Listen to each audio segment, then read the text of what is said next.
kitty, kitty, bang, problem solved. Alright, so I'm going to zoom in on this spot here. I don't have Tim looking in. You see those two springs that are right there? Like this one and this one? They're supposed to be even across. And I just realized a few minutes ago that one of them is not where it belongs. So, here, I'll just take you over.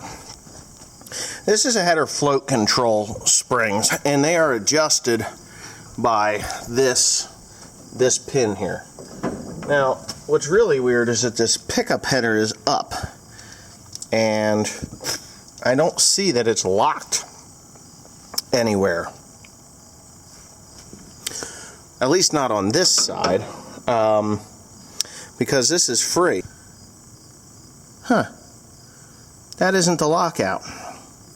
That is for the suspension. So it's got to be those hydraulic cylinders is holding the weight of the header through the hydraulics. So anyway, I guess I'm done trying to discover how to fix that. I mean, this is the lockout right here.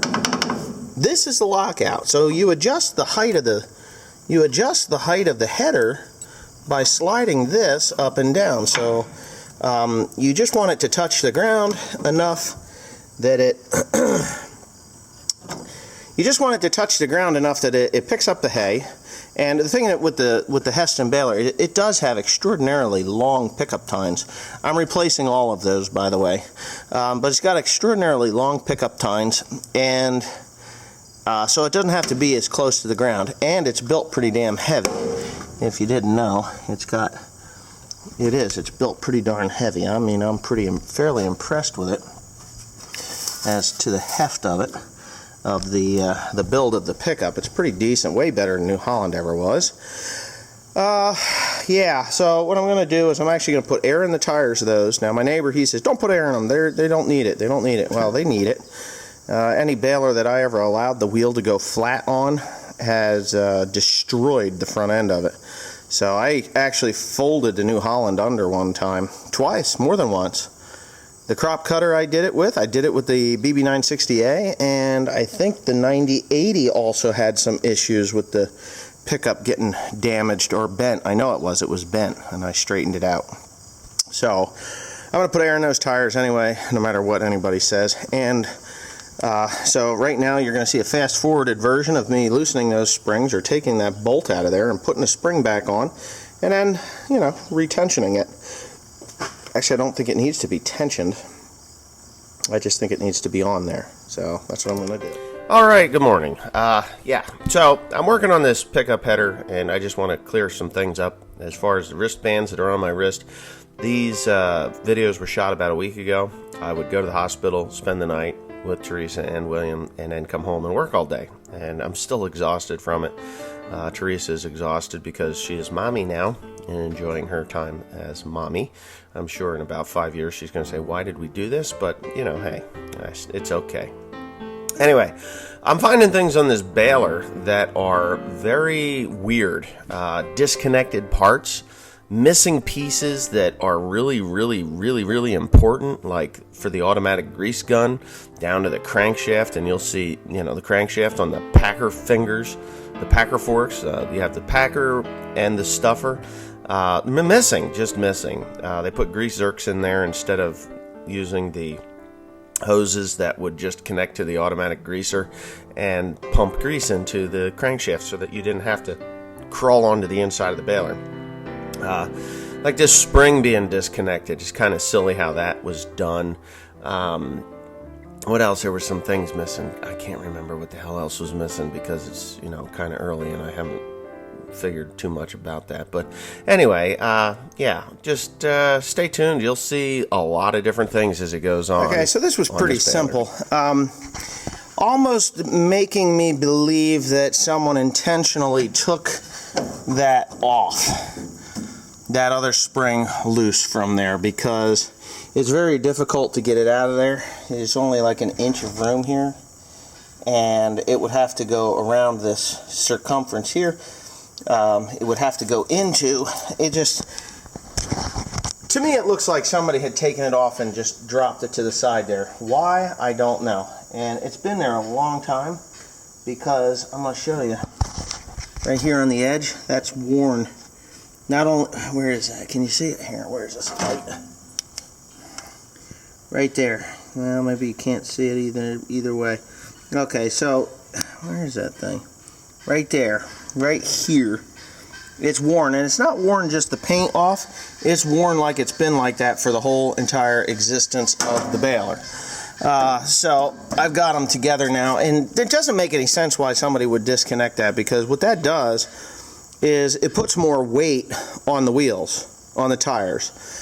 That is a bad thing, believe it or not. Having weight on those tires is a really bad thing, because you want that header to just, actually you want this header to float to the point where it's only forced down by the weight of the hay that it's pulling into the baler.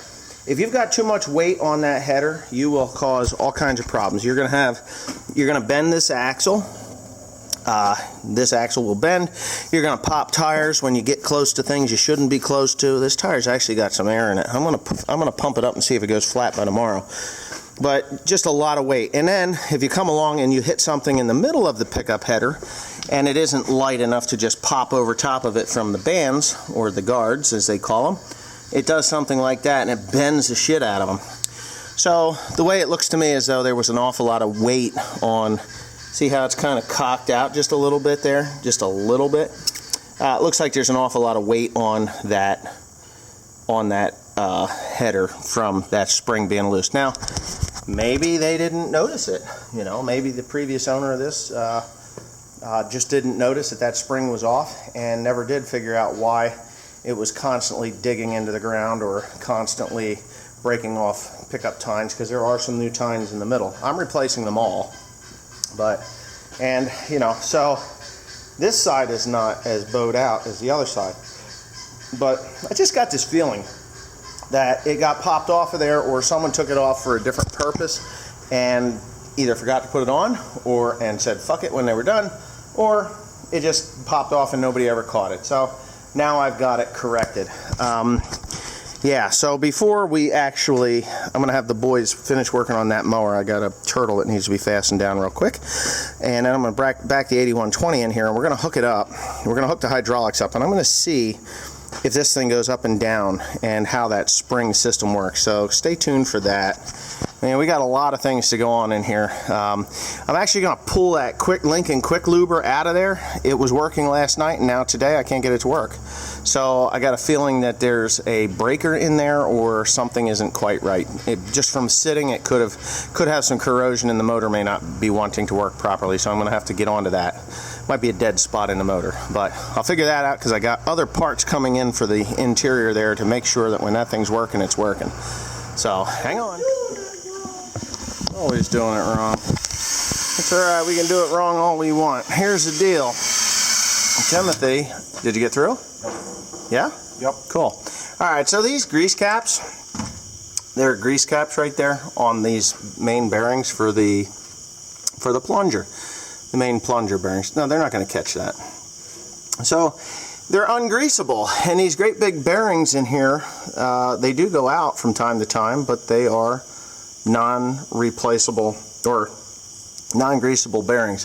So I had said to my neighbor up the road here, Frank, that I would just stick some grease zerks in there, and he says, I don't think so. You'll blow the cap off. Well, I think if you're careful you won't blow the cap off, but we just ran one grease zerk up in there. You can see it right there, and we ran grease through. It did not blow the cap off. It did go out the back of the bearing, and you can see that it's the green grease, the green WD-40 grease that we're using. Is this the WD-40 or is this the Lucas? Alright, the green Lucas grease that we're using has blown out without blowing out the cap, so kudos to us. So what I'm going to do is I'm going to have Timothy do the other two on the other side. I am going to finish tapping and installing the grease Zerk, Z-E-R-K, in there, and I'm going to grease it up, and now we will have greasable bearings. I just can't stand the thought of not having a greasable bearing. Now, they may get knocked off. I mean, that is a possibility that they will get knocked off. But I just am willing to take that chance, I guess. The caps are very thick. They're not a thin, oh, come on. They're not a thin cap, so, which is good. They're a fairly thick cap, so the thicker the cap, the better chance you have of this thing getting threaded in there and staying in there. There is a lot of vibration here, so it's something that we're going to have to look at every time we use it.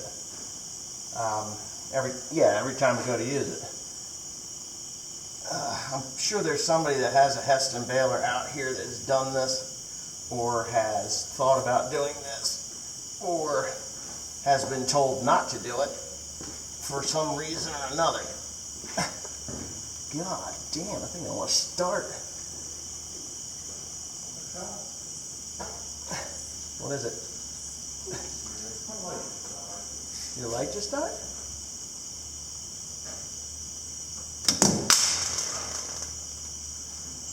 Okay. The threads are 1/4 28. I have to go retrieve my light.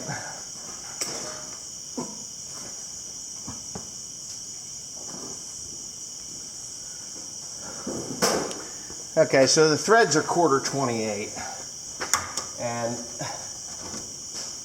so you just drill them out with, what did we say that was, a 3/32 inch drill bit?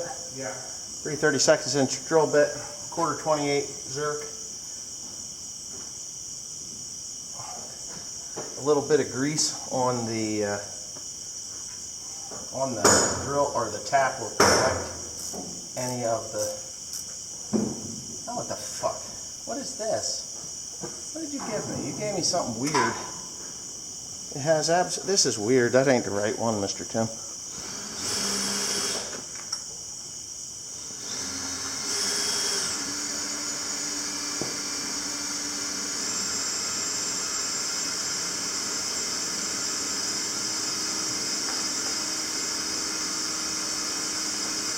Yeah, that was a metric one he was trying to force in there. That's better. I was getting a little nervous that I had destroyed the cap. Don't go too deep, man.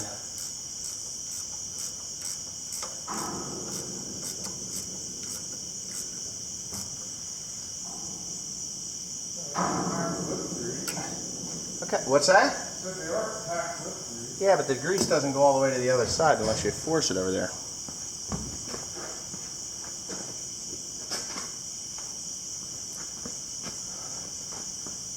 It's actually going to take quite a bit of grease, I think.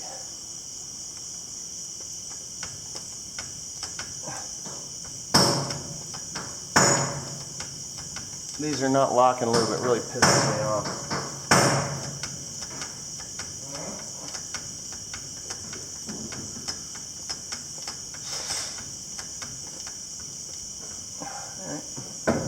That took a ton of grease. I mean, of course, a ton of grease came out of it also, which is not good. I'm going to go get my lock and lube. This thing sucks.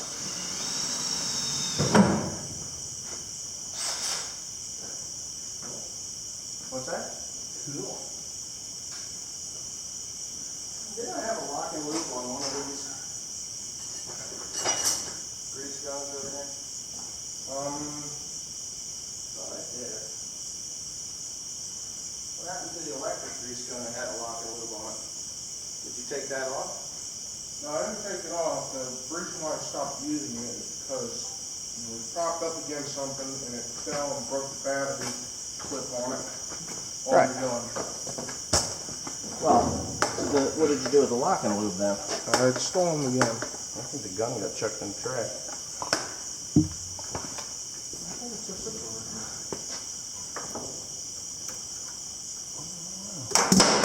Oh, what? Huh.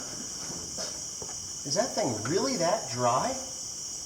Holy shit. Gotta give that thing a couple of pumps. Hup.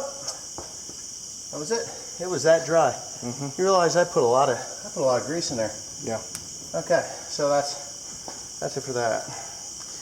We're gonna go do the other side. There's no lights over on the other I got side. a light over there. What kind of light? That lamp I have on my bench. Take that. You got a lamp. I'll grab this. Oh.